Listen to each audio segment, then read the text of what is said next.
Welcome to Newt's World Podcast on the iHeart Podcast Network. Episode 2 of our 15-part series on the greatest American inventions. Last time, Samuel Morse smashed the speed barrier on information. Today, we go one better. Instead of tapping out code, an inventor named Alexander Graham Bell transmitted the human voice itself. Alexander Graham Bell grew up surrounded by an unusual family obsession, the human voice. His grandfather taught elocution. His father developed visible speech, a phonetic alphabet designed to help the deaf learn to speak. Bell himself moved to Boston, where he taught at a school for the deaf. Among his students was Mabel Hubbard, the daughter of a prominent Boston lawyer. Bell fell in love with her. He eventually married her, and her father became one of his key financial backers. Bell was racing against rival Elisha Gray to file a patent for the talking telegraph.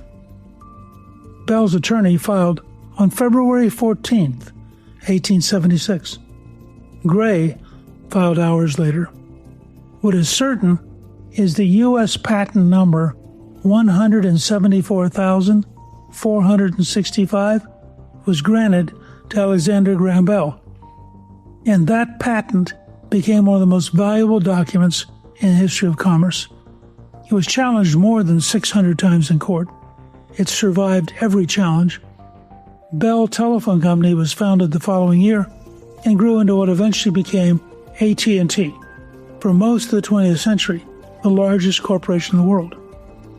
But none of that happened yet on March 10, 1876, when Bell was testing a new transmitter in his Boston laboratory. Something spilled. He called out to his assistant, "Mr. Watson, come here. I want to see you."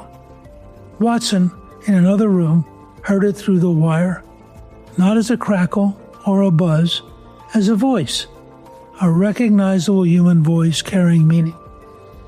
Bell wrote in his notebook that night, "The instrument works."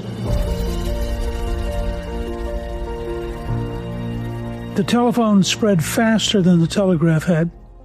The first exchange opened in New Haven, Connecticut in 1878 with 21 subscribers. By 1880, nearly 50,000 telephones existed in the United States. By 1910, 7 million. But the numbers only tell part of the story. The telephone didn't just speed up communication. It transformed what people expected of it.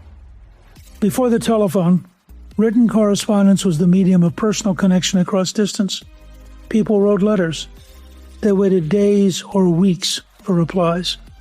That waiting was simply a fact of life. The telephone eliminated the wait, and with the wait gone, geography began to feel optional. A person in Chicago could be as immediately present to someone in New York as if they were in the next room.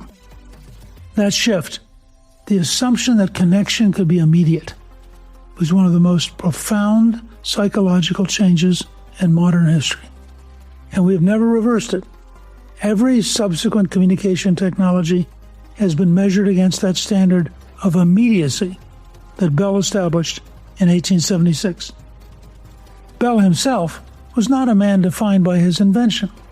After the telephone made him wealthy, he founded the journal Science, worked on early aircraft designs, developed hydrofoil boats, and devoted himself tirelessly to education for the deaf. He died in 1922. When he was buried, every telephone in North America was silenced for 1 minute in his honor, an entire continent going quiet to mark one man's passing. I want to close with this. Bell was trying to help deaf people communicate. That thread ran through everything. His family's work, his own teaching, his research.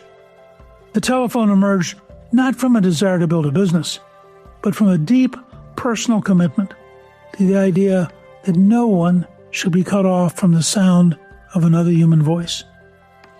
He couldn't give Mabel Hubbard her hearing back, but he gave the rest of the world a way to hear each other across any distance.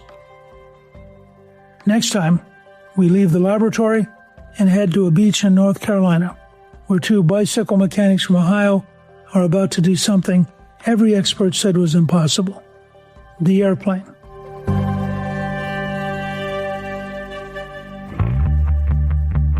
Newt's World is produced by Gingrich 360 and iHeartMedia. Our executive producer is Garnsey Sloan. Our researcher is Rachel Peterson. Special thanks to the team at Gingrich 360. If you've been enjoying Newt's World, I hope you'll go to Apple Podcasts and both rate us with 5 stars and give us a review so others can learn what it's all about. Join me on Substack at Gingrich360.net. I'm Newt Gingrich. This is Newt's World.